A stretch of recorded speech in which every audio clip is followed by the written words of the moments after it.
She struck the match with steady fingers. The sulfur hissed, a sharp flare in the dark. She lowered it into the hat resting on the table. The old felt was black, rim worn thin, but she had polished it for their wedding day and kept it clean ever since. Now the candle inside caught and rose, trembling against the crown. She whispered his name. The sound barely left her throat. The room swallowed it. The flame bent, then steadied. A knock rattled the door. She froze. Another knock. Harder. "Widow," a man's voice called. "Open it." Her eyes flicked to the flame. She pinched her lips tight. The knock came again, wood shaking in its frame. She stood slow, pulled the door back. The sheriff filled the doorway, hat brim low, mouth set in a crooked line that wasn't a smile. "Evening," he said. She didn't answer.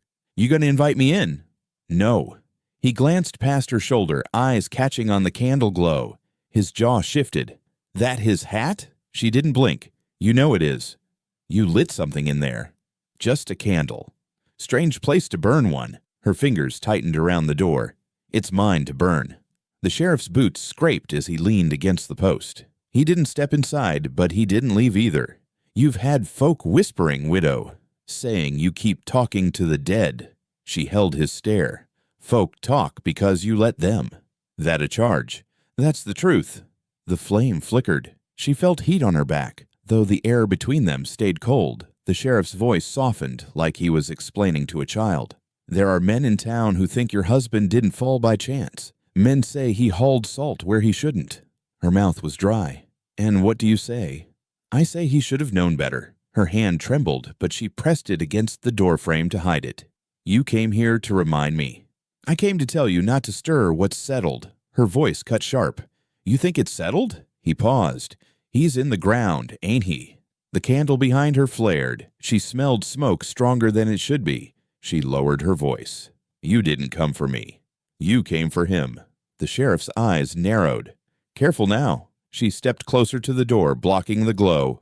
"If you're scared of a flame in a hat, maybe you already know it's not finished." His jaw worked. "You trying to curse me?" She almost laughed. "Don't need to." Silence stretched. The sheriff shifted his weight, spit in the dust. "You're alone out here. Men get lonely. Men get cruel. Don't give them reason." She whispered. "I already gave them one." He tilted his head, studying her. "What's that mean?" She said nothing. The sheriff's hand brushed the edge of his holster, but he didn't draw. He straightened, shoulders stiff. "You light that hat again. Folk will. Think you've lost your mind."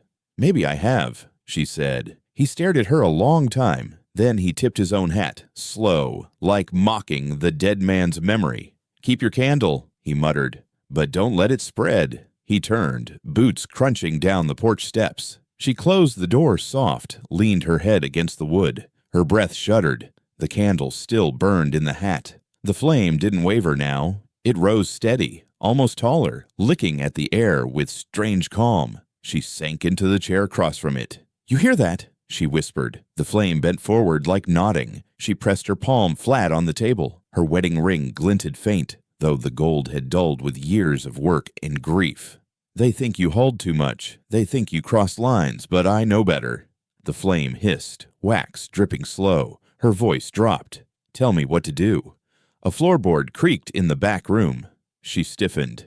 The sheriff had gone. She was sure of it. She turned her head slow, heart pounding. Nothing moved in the dark. She faced the hat again. The flame leaned closer, curling toward her hand. "I'll keep it burning," she said. A gust rattled the window. The glass shivered, but the flame didn't die. She sat with it through the silence, the room thick as earth. Her eyes stung, but she didn't cry. She hadn't cried since the day they lowered him down. The candle burned steady inside the hat. Somewhere in the night, a coyote called, but the sound barely reached her. She only heard the match striking again and again in her mind, her husband's name spilling out with each spark. She whispered it one more time, lips close to the flame. The house seemed to breathe back, and the candle inside the hat glowed brighter, as if it knew. The morning was gray when she opened the door again. The candle had burned down to a stub. The hat blackened at its crown. Smoke still clung to her fingers. The sheriff was waiting. He leaned against the porch rail like he'd been there all night. His hat shadowed his eyes, but his mouth curled in that thin, sharp smile. "Sleep well?" he asked. She stepped outside, shutting the door behind her. Don't reckon you care. True enough. He tapped the rail with one finger, slow. You been busy. Lighting a candle? Lighting whispers. She folded her arms. I don't stir talk. Men do that for themselves. Funny thing, he said. Your husband worked this land 20 years. Nobody whispered much. Now he's gone. Your porch is loud as a courthouse. Her jaw tightened. He ain't here to answer you. I am. The sheriff's smile held, but his eyes twitched. He shifted his weight, boots creaking against the boards. That's so? That's so. You mean to carry his fights? I mean to finish them. The smile flickered. For a second he looked tired. Then it snapped back. Best leave. Trouble buried with him. Ground's heavy enough. Ground don't stay closed if men keep digging. He laughed under his breath. You think you're the one to stop it? I know I am. The sound died quick between them. The yard stretched quiet, fields bare, crows perched on the fence like watchers. The sheriff looked out over the land. Your man hauled salt where he shouldn't. He thought rules were for others. He thought rules were chains you forged. That talk will get you choked. Already feels like it.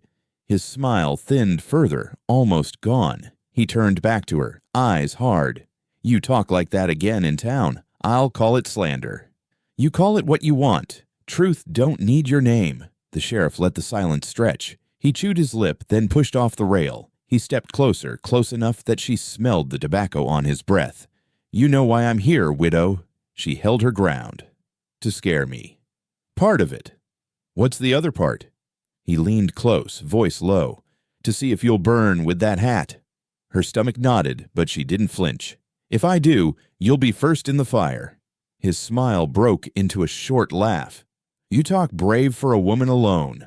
I talk straight, that's enough. The sheriff studied her face, then pulled back. He shook his head, still smiling, though it didn't look like amusement anymore. You sound like him, he said, and that never served him well. It served him honest. The sheriff tilted his chin. Honest, don't win. She met his eyes. It can outlast you.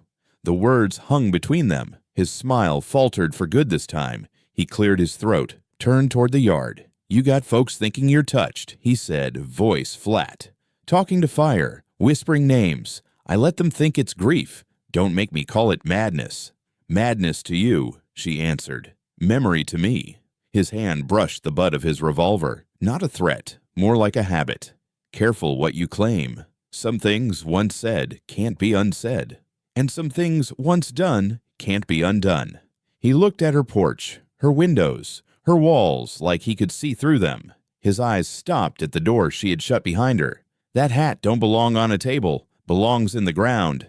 It belonged on his head, she said, and it's staying where I keep it. The sheriff exhaled through his teeth. His shoulders sagged just a little. Then he put the smile back on, thin as wire. Fine, he said. Keep your hat. Keep your flame. Just don't bring it to town. She said nothing. He tipped his hat, slow, mock gentle. I'll be watching. He walked down the steps, spurs biting gravel. The sound carried farther than it should have. She didn't move until he was gone. The field seemed emptier with him out of sight, but the air pressed heavier as though his weight lingered. She went back inside, shutting the door tight. The hat still smoked on the table, candle stub curling into ash. She sat down, staring at it. Her chest burned, anger lodged deep. You hear that? She whispered. The smoke twisted upward, pale against the dim. He thinks he won. Thinks he's got me cornered. She touched the rim of the hat, fingers trembling. But I'm still here, she said, and I'll carry it. The room stayed still, but the air was thick, as if the walls held their breath. She pressed her forehead against the table edge, eyes closed, whispering again, I'll carry it. The silence answered back, heavy, close. Outside, the sheriff's boots faded into distance, but the weight he left behind sat deeper than stone. The town supply house smelled of dust and iron. Wood floors groaned under her steps. Men leaned against sacks of feed, eyes cutting toward her, then away. Their voices dropped to low murmurs, too low to catch, but loud enough to sting. She carried the hat tucked against her side. Her fingers pressed into the brim until it bent. A man by the counter laughed too loud. Another spat in a bucket. They didn't say her name, but she knew who they meant. She walked straight to the shelves. Flour, beans, salt. Her hand hovered over the sacks stacked shoulder high. The word salt burned black across everyone. "You need help, miss?" the clerk asked. His voice was polite but thin. "I'll manage." She gripped one sack, lifted it into her basket. It thudded heavy. Behind her, a man muttered, "Should have buried more than him." Another snickered. "Cartel don't like thieves." Her jaw locked. She turned, eyes meeting theirs. 4 men, boots dusty, coats hanging loose to hide weapons. They stared back, half smiling, daring her. She shifted the hat in her arm. "You say something." The tallest leaned forward, said hauling free don't end well. Her grip tightened. "My husband hauled what was his." "Not anymore," he said. "Salt's ours. Always was." The room felt close, air thick. The clerk pretended to busy himself, hands fumbling with his ledger. She raised her chin. "He worked that land before you called it yours." The man's smile stretched. "And look where it got him." Her stomach burned. She wanted to strike him with the hat, to crush the candle inside against his smirk. Instead, she turned back to the counter, set down her basket. "How much?" The clerk's voice shook. $1.20. She paid slow, counting coins loud enough to cover the men's whispers. As she gathered her basket, she heard a soft voice near her elbow. "Don't mind them." She looked down. A girl stood there, no more than 20. Hair tied back, apron dusted with flour. Eyes wide, darting at the men. The girl spoke again, barely above a whisper. "They killed him." Her breath caught. "What?" "For hauling free," the girl said. "I saw it." The widow's chest tightened. "You saw what?" "They pushed him off the cliffs. Sheriff's men. Same ones laughing now." The widow stared at her. The girl's lips trembled, but her eyes held steady. "What's your name?" "Clara." The men laughed again behind them, sharp and cruel. Clara flinched but didn't step away. "You sure?" the widow asked. "I'm sure," Clara whispered. "They'll come for you next." The widow's hand went to the hat, fingers pressing into the crown. The flame from last night still lived in her mind. She pictured it burning brighter with every word Clara spoke. The clerk cleared his throat.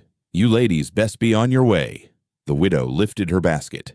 "Come with me," she told Clara. Clara hesitated, eyes flicking to the men. "They'll know." "They already know," the widow said. For a moment, Clara froze. Then she nodded, small and quick. They walked toward the door together. The men stepped aside, but their smiles stayed fixed. One muttered as they passed, "Widow thinks she's bold." The widow stopped at the threshold, turned her head just enough. Widow knows she's not alone. The man's grin faltered. His hand twitched at his belt. But she didn't give him more time. She pushed the door open and stepped into the daylight. Clara followed close. Outside, the street was still, heat pressing down. A wagon rattled past, driver glancing at them once before hurrying on. Clara's hand shook as she clutched her apron. "You shouldn't have answered them." The widow's voice was steady. "If I don't, they'll think I'm afraid." "Aren't you?" She looked at the hat in her arm. "I don't have time to be." They walked down the street together. Clara kept glancing back, like shadows would follow. At the corner, the widow stopped. "Tell me everything you saw." Clara swallowed. It was late. He was hauling sacks down the canyon road. 2 men waited. Sheriff's deputy with them. They stopped him, said he was stealing. He argued. They didn't want to hear it. They shoved him toward the edge. He fought, but they pushed harder. He fell. Clara's voice cracked. "I heard him scream. Then nothing." The widow gripped the brim until it cut her palm. Her chest shook, but her voice stayed flat. "And you told no one?" "They'd kill me too," Clara whispered. The widow's breath came heavy. She closed her eyes, pictured the flame inside the hat, steady, waiting. "You told me now." Clara nodded. They stood in silence, street empty around them. The widow opened her eyes, met Clara's. "You'll stand with me?" Clara hesitated, then said, "Yes." The widow shifted the hat under her arm. "Then we'll drag them down with us." Clara's face was pale, but she didn't look away. The widow turned, walking toward home. Clara followed, steps quick to keep pace. Behind them, the men from the supply house spilled onto the street, watching, whispering. The sheriff's shadow hung over all of it, unseen but near. The widow tightened her hold on the hat, feeling the weight of the candle even though it wasn't lit. She whispered his name under her breath, and for a moment she thought she heard him answer. The cemetery lay on the far edge of town, where grass grew thin and the stones leaned crooked. She carried the hat in both hands, candle already burning inside. The flame wavered with each step, but held steady when she stopped at his grave. She knelt. The stone was plain, no carving but his name and a date. She set the hat on the earth, flame trembling against the gray surface. Her breath caught. I brought it back. The fire bent forward, as if listening. She lowered her head, eyes on the ground. They laughed. They said you hauled where you shouldn't. They called it stealing. The flame cracked, wax dripping down the crown. I know better, she whispered. You were feeding us, feeding others. Not taking, never taking. A sound behind her made her stiffen. Boots scuffed against gravel. She turned, eyes narrowing. A neighbor stood a few paces back. Mr. Harlan, older man, face lined deep, hat in his hands. You shouldn't light fire here, he said. She didn't move. You telling me it's against the law? No law written, just not right. Her eyes cut him sharp. What's right then? Leaving him quiet so men can lie over him. Harlan shifted, hat twisting in his grip. Folks say he owed. Folks say deeds weren't clear. Land might pass. Her stomach clenched. Pass to who? Harlan looked away. Men with paper. Sheriff holds some of it. Cartel holds the rest. She rose to her feet, dirt clinging to her dress. He worked that land with his back, not with paper. Paper's what counts. Harlan muttered. She stepped closer, voice hard. That land is mine now. Mine, and it won't pass. Harlan raised a hand, backing off. I'm just repeating. Don't drag me in. Too late, she said. His eyes flicked to the candle still burning. The flame shimmered against the stone, taller than before. Harlan swallowed, stepping back fast. You're stirring things best left buried. She stared at him until he turned and walked off quick, shoulders hunched like he feared eyes behind him. When he was gone, she looked down again at the grave. Her hands shook. They're circling, she whispered. The flame bent low, then rose. She closed her eyes. For a moment, she heard it. His voice. Low, rough, the sound of salt ground under stone. Not words, but sound that felt like warning. Her throat tightened. Tell me. The whisper scraped again, grinding close to her ear. She shivered. Tell me what to do. Silence answered, heavy but near. She pressed her palm against the earth, above his name. I'll hold it. I swear I'll hold it. The wind stirred through the grass, rattling weeds against the fence. The flame didn't move. Her eyes opened. She stared at the candle, steady and unnatural, glowing against the stone. I'll keep it lit, she whispered. The ground felt warm under her hand. She pulled it back quick, heart racing. The warmth faded, but the echo stayed in her chest, heavy as stone. She picked up the hat, cradling it close. The flame licked higher, brushing her cheek with heat, but not burning. She stood staring down at the grave. They'll try to take the land. They'll say you owed, but I'll not let them. The flame hissed soft like agreement. She turned toward the path, hat steady in her grip. Her steps were slow, careful, each one sinking deep into the dirt. She didn't look back, but she felt his voice following, low and grinding, trailing her out of the cemetery and into the waiting dusk. She saw it the moment she stepped onto the porch. A white envelope, edges dusted with dirt, slid under her door like someone wanted it hidden, but not gone. She bent, lifted it slow. The paper was heavy, thick. Across the front sat a red seal stamped deep into wax, the governor's seal. Her chest tightened. She carried it inside, set the hat on the table, candle lit once more. The glow pushed shadows back. Her hands shook as she broke the seal. Inside was a folded sheet, handwriting rough but clear. Her husband's name signed at the bottom. Her voice cracked as she whispered, his testimony.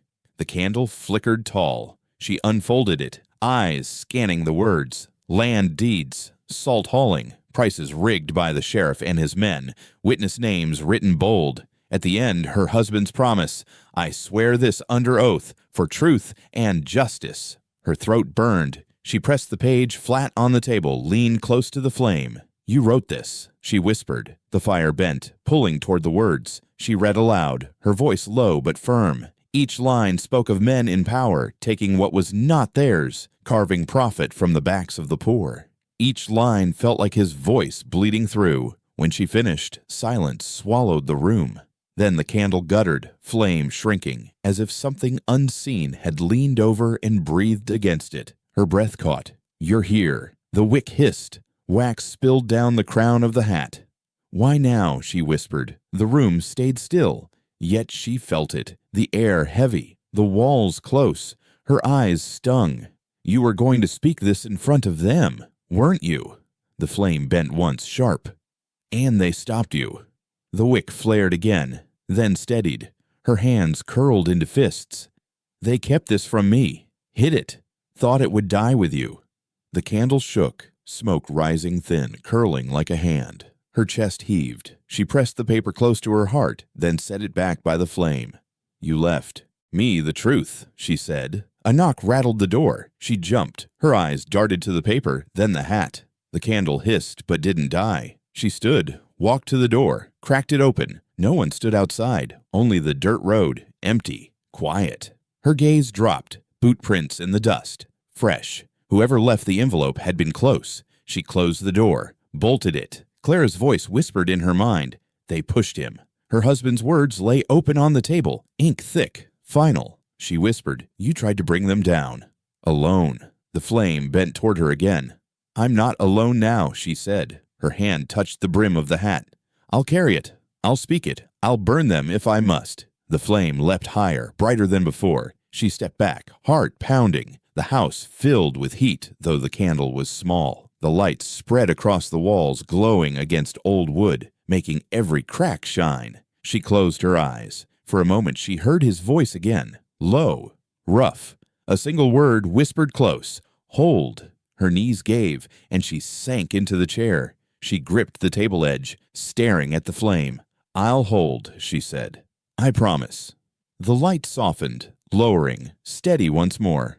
The room cooled, shadows sliding back into place. She drew a slow breath, wiped her eyes with the back of her hand. Then she folded the paper, slid it into her dress pocket. Her voice steadied. "Tomorrow they'll hear it, one way or another." The candle flickered like a nod. She sat with it until the wick grew short, until the flame bent again, as though unseen lips breathed across it. The room felt crowded, though she was alone. Finally, she whispered his name. The flame quivered. "Stay close," she said. The candle burned lower, but it did not die. The night pressed heavy against the house. The candle in the hat burned low, throwing long shadows across the walls. She sat at the table, her husband's testimony folded tight in her pocket, when the knock came. Not sharp, weak. 3 slow taps. She rose, hand hovering near the doorframe. "Who is it?" A voice cracked. "It's me." She unbolted the door. Clara stood there, face swollen, lips split, arms wrapped around herself. Bruises darkened her cheek. "God," the widow whispered. "Who did this?" Clara's eyes darted back toward the road. "Let me in." She stepped aside. Clara slipped inside quick, flinching when the bolt slid back into place. The candle flame bent as if watching her. Clara's eyes caught it and widened. "You keep it lit?" "Always," the widow said. "Sit down." Clara sank into the chair, shoulders trembling. Her hands twisted in her lap. "Who hurt you?" the widow asked. Clara shook her head. "Doesn't matter." "It matters to me." Clara looked at her, lip trembling. "Sheriff's men." The widow's jaw tightened. "Why?" "Because I opened my mouth." The widow leaned close. "What did you say?" "I told someone what I saw." The widow's pulse hammered. "Tell me again." Clara's throat worked. She stared at the candle. "It was the Cliffs. He was hauling that night, same as always. They stopped him. Sheriff's deputy and 2 others. Said he was hauling free. He said it was his right. They laughed." Clara's breath hitched. "He fought. I thought he might win. But they shoved him, hard. He fell. I heard him scream all the way down." The widow's hand gripped the brim of the hat so tight her knuckles burned white. "And you watched." Clara's eyes filled. "I froze. I couldn't move. They saw me after. Said if I spoke, I'd follow him." The widow's chest ached. She leaned back, staring at the flame. The fire bent toward her hand, heat biting her skin but not burning. "You carry this alone?" Clara nodded, tears sliding down her bruised face. Until now. The widow's voice dropped low. Why tell me tonight? They came for me, Clara whispered, dragged me by my hair. Said they knew I'd whispered to you in the supply house. They beat me. Said next time they'd put me under the salt. The widow swallowed hard. And you ran. I ran here, only place I thought safe. The room felt small, air thick. The candle flared, stretching shadows up the walls. The widow leaned closer. You're safe now. You hear me? Clara's voice cracked. They'll kill us both. The widow touched the brim of the hat steady. Not if we drag them first. Clara blinked. Drag them? Her voice was firm now. Down where they put him. Down into the dark they made. Clara shook her head, fear plain. You can't fight them. I don't plan to fight. Then what? The widow's eyes never left the flame. Expose. Burn. Whatever it takes. Clara's breath quickened. They own the town. Then we take it back. Silence stretched, broken only by the soft hiss of wax. Clara's eyes stayed fixed on the candle. That fire, it moves like it knows. The widow's voice softened. It does. Clara shivered. You believe he's here. I don't just believe. I feel him. The flame bent sharp like a nod. Clara gasped. You see it, the widow said. Clara whispered, yes. The widow pressed her palm against the table.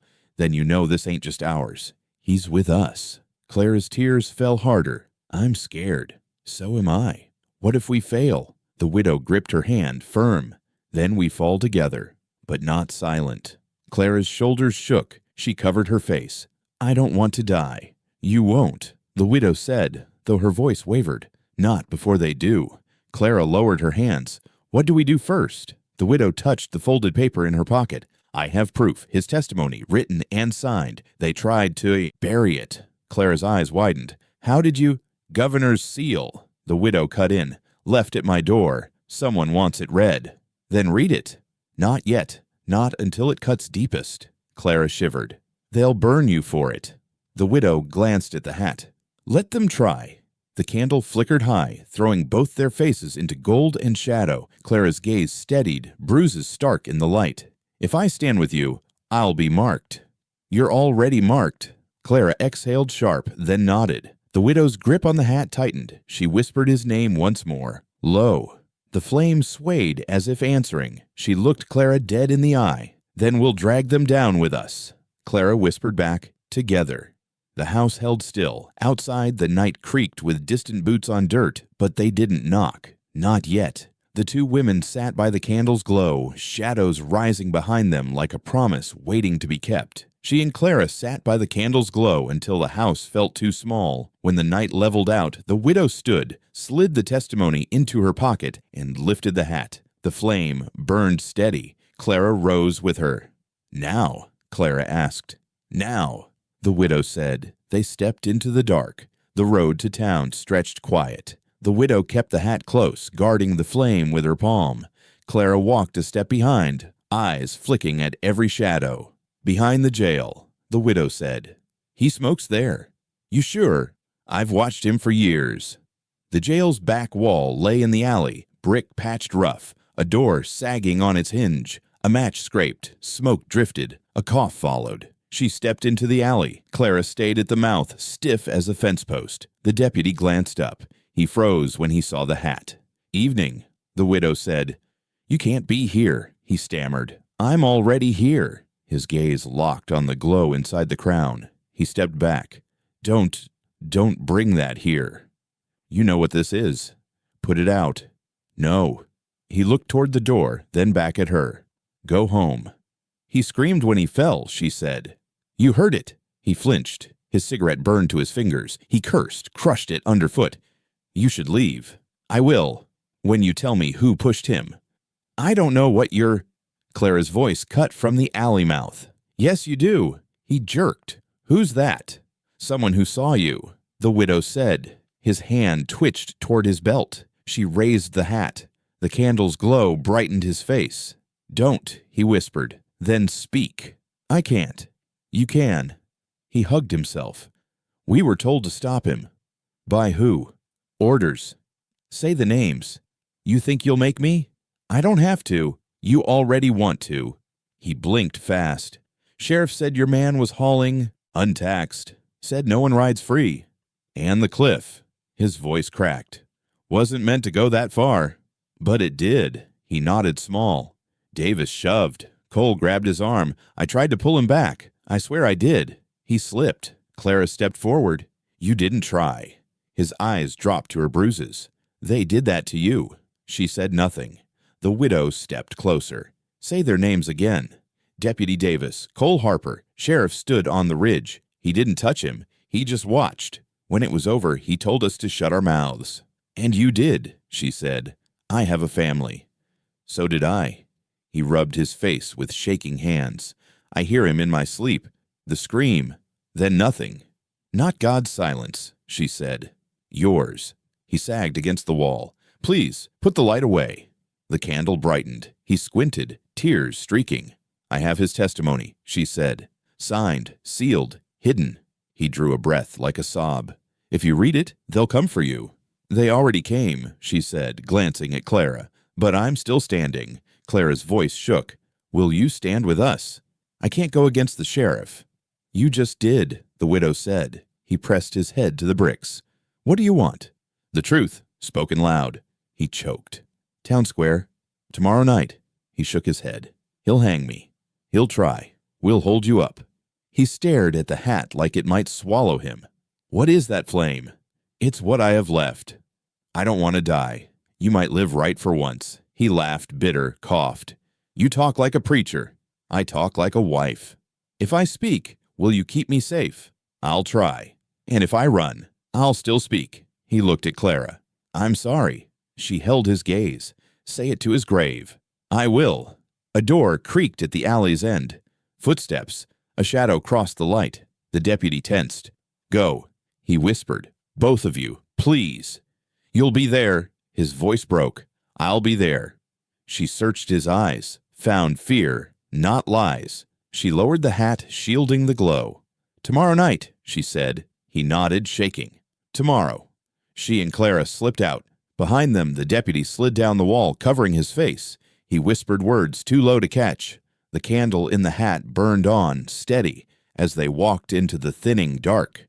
The church bell hadn't rung in weeks. Its rope hung frayed, its tower leaning tired against the sky. Still, people gathered. Word spread faster than sermons, and by the time she stepped through the double doors, whispers rolled across the pews like wind through dry grass. She carried the hat in both hands. The candle inside burned steady, throwing its glow against the old wood walls. Clara walked beside her, face still bruised, but lifted, unflinching. The preacher stood at the altar, hands resting on the worn Bible. He looked up, froze when he saw the flame. His jaw tightened. "You don't bring fire in here," he said. She walked down the aisle. Each step echoed. Men shifted. Women pulled children close. A cough broke the silence.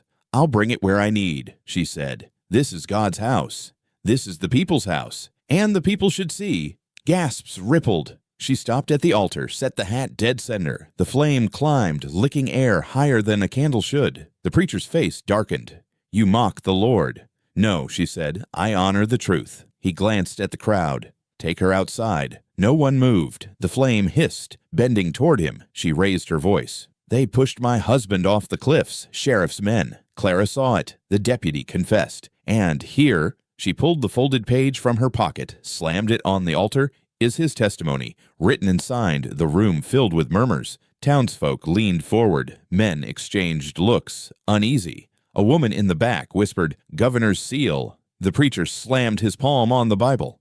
"This is blasphemy." She met his eyes. "It's justice." The flame flared, throwing his shadow huge against the wall. He stepped back, sweat breaking across his brow. "You're riling powers older than men," he warned. "Then let them rise," she said. The crowd stirred. Some crossed themselves. Others shuffled toward the door. The preacher's voice trembled. "You don't know what you invite." She leaned closer to the flame. "I invite truth." The candle bent toward her, steady. Clara stepped up beside her, voice loud.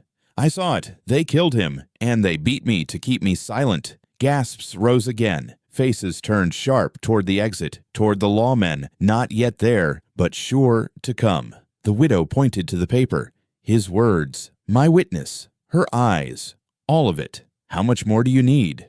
A man in the front row shifted. If this is true, it is. She cut him off. You know it. You've felt their hand on your back. You've watched them take and take. The preacher shook his head, voice cracking. This is not your place. It's ours now, she said. The flame leapt high, licking the rafters, light spilling across every face. Townsfolk flinched but did not leave. Clara whispered, they're afraid. They should be, the widow answered. The preacher raised his Bible high. You'll damn us all. Then we'll be damned honest, she said. A murmur of approval rippled through the crowd. Some nodded. A few stood straighter. The preacher faltered, hand trembling. You think this fire is holy? He asked. No, she said. I think it's his, and he won't go quiet. The flame hissed. Wax spilled down the hat brim, dripping onto the altar. The preacher stumbled back. Leave this place, he said. She lifted the hat, flame burning steady in her hands. Not until they hear. The doors banged open. 2 men strode in, sheriff's guards, guns at their sides. The room froze. The widow turned slow. Here they are. Clara stepped forward, voice strong. These are the men who killed him. The guards stiffened. One spat. Lies. You shoved him, Clara snapped. The widow raised the hat high, flame burning their faces raw. Swear you didn't. Neither spoke. Sweat glistened at their brows. The crowd muttered, louder now. The preacher's voice shook. Stop this madness. The widow lowered the hat, flame steady. Number it stops when they answer. One guard barked, enough. He reached for his gun. The flame flared, blinding bright. He stumbled back, hand frozen. The widow's voice cut the silence. Truth burns, and it's burning you. The room held still, every eye locked on the fire. The guards backed toward the door, pale and shaken. The widow set the hat back on the altar. The flame calmed, steady once more. She faced the crowd. Tomorrow, in the square, we'll speak it where all can hear. Come, or stay silent. But know this, silence is theirs. Fire is ours. Clara's voice carried after hers. We won't bow, not here, not ever. The townsfolk stared, some afraid, some alive, with something they hadn't felt in years. The preacher sagged, eyes hollow. You've unleashed it. The widow's voice was iron. Good. The knock wasn't a knock, it was a slam, hard enough to rattle the windows. Clara jumped from her chair, face pale. The widow didn't move. She already knew who it was. The door burst open. The sheriff filled the frame, revolver drawn, fury burning across his face. You think you can shame me in my own town? He barked. Clara pressed against the wall. The widow stayed seated at the table, hat before her, candle flame burning steady inside. She didn't flinch. You came fast, she said. He stepped inside, gun raised. I should have come sooner. You should have done a lot sooner. His eyes flicked to the flame. He sneered. Still burning that madness? She tipped the hat, letting the glow spill across his face. The flame didn't waver. You're pointing a gun at a widow, she said. I'm pointing it at a liar. Then why's your hand shaking? His grip tightened. Shut your mouth, Clara whispered. Don't. The sheriff snapped his gaze to her. And you.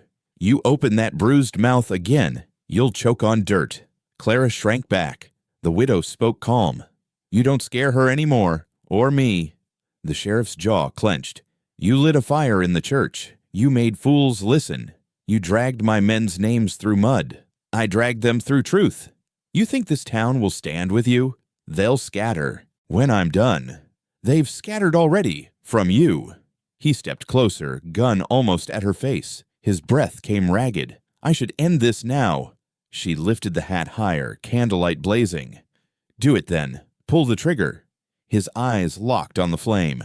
Sweat rolled down his temple. His finger twitched on the trigger, but he didn't fire. You feel it, she said. Don't you? His voice cracked. What are you playing at? Nothing. That's him. Still here. Shut up. He's watching you. Enough. He lowered the gun a fraction, eyes darting past her shoulder, his face drained of color. The widow didn't turn. What do you see? His voice was low now, broken. Something's behind you. Clara whimpered. The widow turned slow. Nothing but the wall, the shadows trembling in the candlelight. Empty. She faced him again. "There's nothing." The sheriff staggered a step back. "Don't lie. I saw it." "You saw your guilt," she said. He wiped his face with his sleeve, revolver still shaking in his grip. "You killed him," she said. His voice dropped to a growl. "He was warned. You watched. He chose wrong. You made sure he didn't choose again." His eyes blazed. "He was nothing but salt dust," Clara cried out. "Say it plain. You murdered him." The sheriff's gun swung to her. She froze, breath sharp. The widow slammed her hand on the table. "Point it at me, not her." His aim snapped back to her. He barked, "You think you're untouchable? I think you can't shoot what you already buried." The flame hissed, stretching tall. His hand shook harder. "Stop it," he shouted. "I'm not doing a thing," she said. The flame bent toward him, bright against his face. He stumbled back another step, revolver lowering against his will. His chest heaved. "What are you?" "A wife," she said. "Number, you're something else." She leaned closer, voice sharp.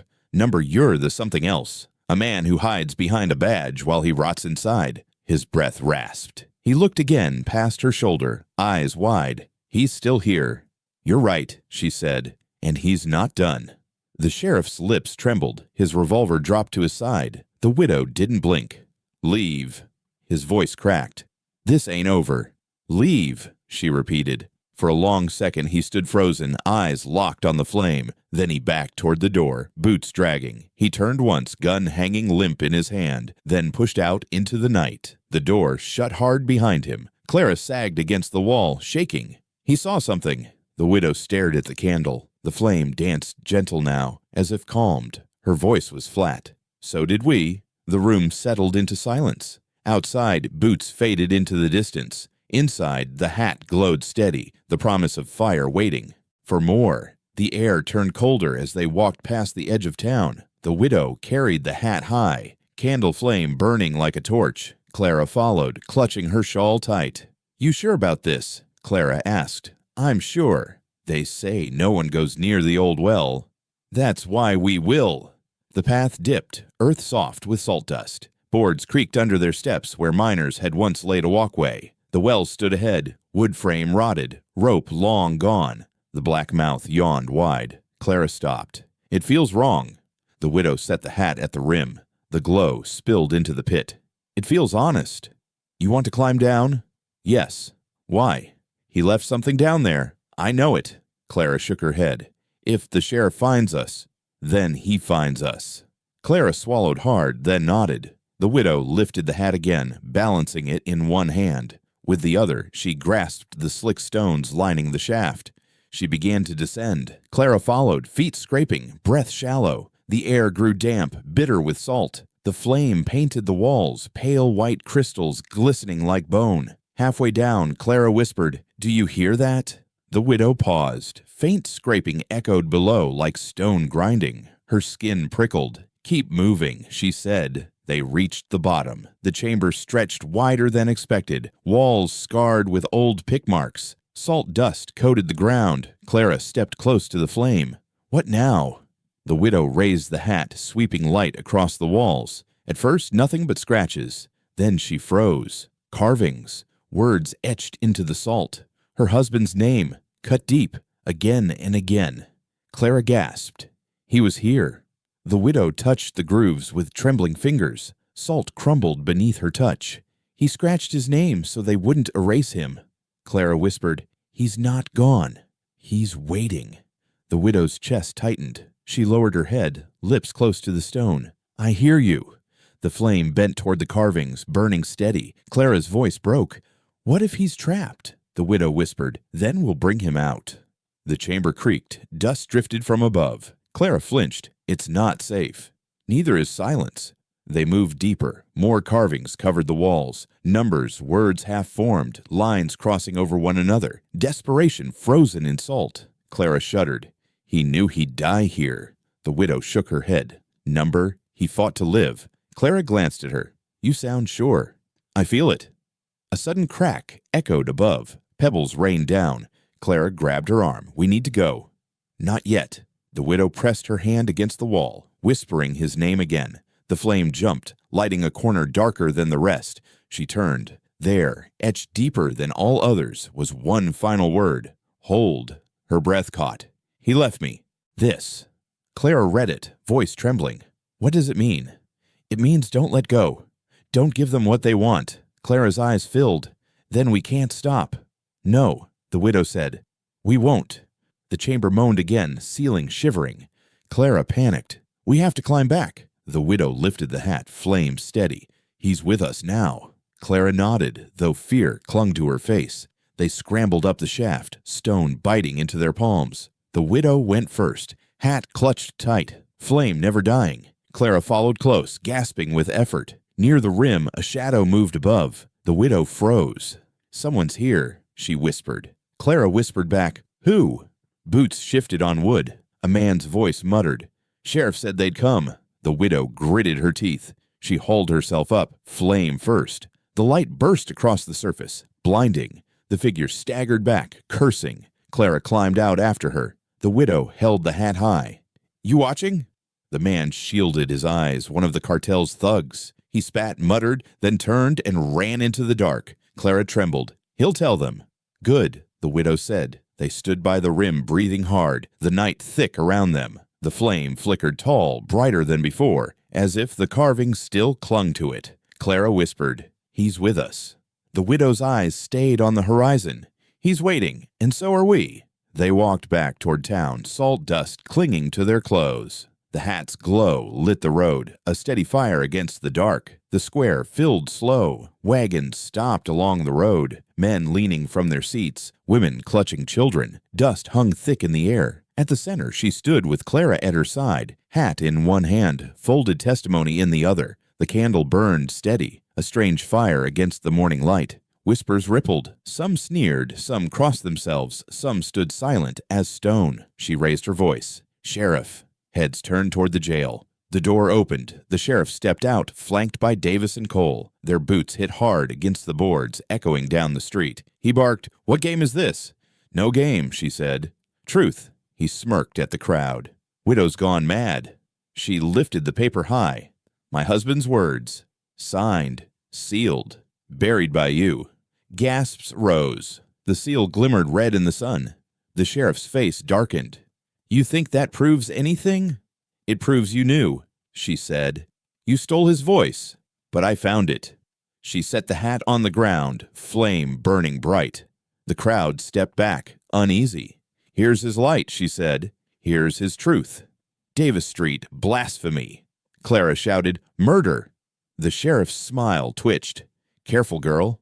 Clara lifted her chin, bruises still visible. I saw you shove him. The square erupted. Shouts, gasps, curses. The widow cut through them, voice sharp. She saw it. The deputy confessed it. The governor sealed it. How much more do you need? The sheriff stepped forward. You call this justice? This is justice, she said. Trial without judges, verdict without lies. The flame leapt high, licking at the air. The crowd shifted, drawn to its glow. Some faces twisted with fear, others with something harder, anger, maybe hope. Davis barked, She's cursing us all. A man in the crowd shouted back, You cursed yourselves. The sheriff spun. Who said that? Another voice rose. We all know you take. We all know you bleed us dry. The sheriff's face burned red. Silence. But the voices kept coming, louder. The widow raised the paper higher. Here are his words. He swore them under oath. He named you thieves. He named you liars. She dropped the paper onto the flame. It caught fast, burning bright. The smoke rose like a voice of its own, curling into the sky. The crowd roared. Some cheered, some cried, some backed away in terror. The sheriff froze, eyes wide. What did you do? I let him speak, she said. The fire twisted, light bending across the square. For a moment, the voices of the people mingled with something deeper, heavier, like the dead themselves had joined the call. Clara whispered, Do you hear them? Yes, the widow said. The sheriff raised his gun. Enough! The crowd gasped, but she didn't move. She stared at him, steady. You already aimed at me once, she said.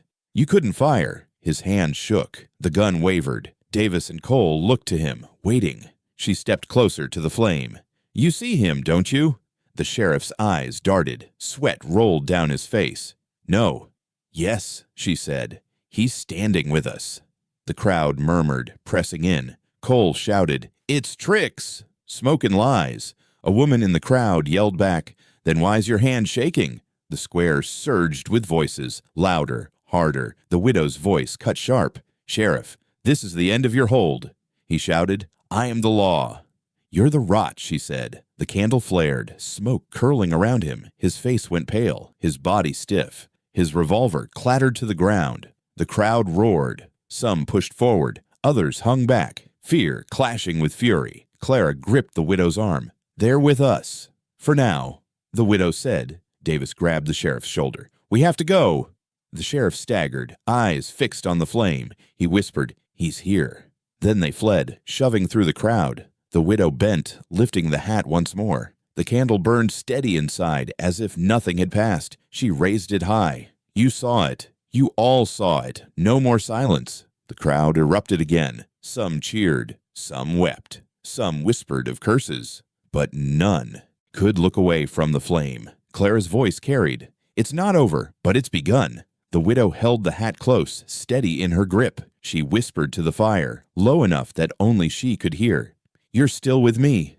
The flame bent like an answer. Night pressed down on the square. The crowd thinned, but whispers clung to the air like smoke. The widow stood in the center, hat in her hands, candle still burning steady inside. Clara stayed at her side, face pale but unshaken. The sheriff came back with his men. Boots hammered on the boards. Their guns glinted under lantern light. His face was twisted, sweat dripping, eyes wild. "You should have run," he barked. The widow didn't move. "I've done enough running." "You think this town belongs to you now?"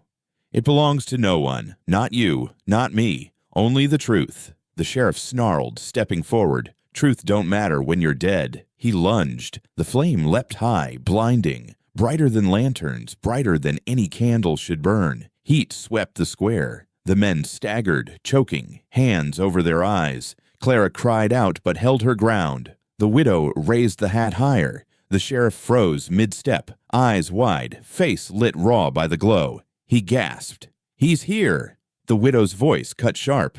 "Yes!" The flame roared without sound, a breathless blaze curling upward. The men stumbled back, cursing, blinded, falling to their knees. The sheriff clawed at his eyes. "Stop it. Put it out." "I can't," she said. "It's not mine anymore." The men scrambled, some dropping their guns, some crawling toward the edge of the square. The sheriff stumbled, revolver clattering to the dirt. He screamed, "It's a curse!" "No," the widow said. "It's justice." Clara gripped her arm. "They're running." "Let them run." The sheriff dropped to his knees, hands trembling, eyes still locked on the fire. His voice broke. "I see him. He's standing right there." The widow leaned closer. "Then hear him. Hear what you did." The sheriff shook his head, sobbing. Number. "You pushed him," she said. He slammed his fist into the dirt. I didn't. You watched." He choked, voice strangled. "I watched." The flame bent forward, curling around him. He screamed again, falling on his face. His men scattered into the dark, leaving him alone in the fire's glow. The widow lowered the hat to the ground. The flame blazed, licking higher, wrapping the sheriff in its light. "Stand with it," she said. He writhed, eyes shut tight. "I can't." "Then burn with it." The fire hissed, swallowing the sound of his sobs. Then it dimmed, slow, sinking back into the crown. The square fell silent. The sheriff lay trembling in the dirt, weaponless, broken. The widow bent, lifted the hat again. The candle was almost gone, wax melted deep. She held it close. Clara whispered, "It's ending." "Yes," the widow said. They stood through the night. The sheriff crawled away into shadow, his men gone, his power broken. No one stopped him. No one followed. The crowd did not return. The town stayed hushed, doors shut, windows dark. Only the two of them stood watch with the flame. Hours passed. The candle bent low, wick short. She stared at it, unblinking. Clara asked, "When it dies?" "It doesn't die. It passes." "To who?" She looked at Clara. "To us." Clara's hand trembled. "I don't know if I can carry it." "You already are," the widow said. The flame flickered, shrinking. She held the hat tighter. Clara whispered, "Say goodbye." The widow shook her head. "Not goodbye. Never." The candle guttered once, twice, Then it flared high, brighter than before. The square glowed like dawn. Clara shielded her eyes. Then it sank. Sudden. Gone. The hat smoldered, rim curling, felt blackening to ash. The widow knelt, setting it gently on the ground. The crown collapsed inward, smoke rising soft. When dawn broke, nothing remained but gray dust. The widow stood, eyes on the horizon. Clara stood beside her, silent. The square was empty, but the air felt changed, heavier, cleaner. Clara whispered, "It's over."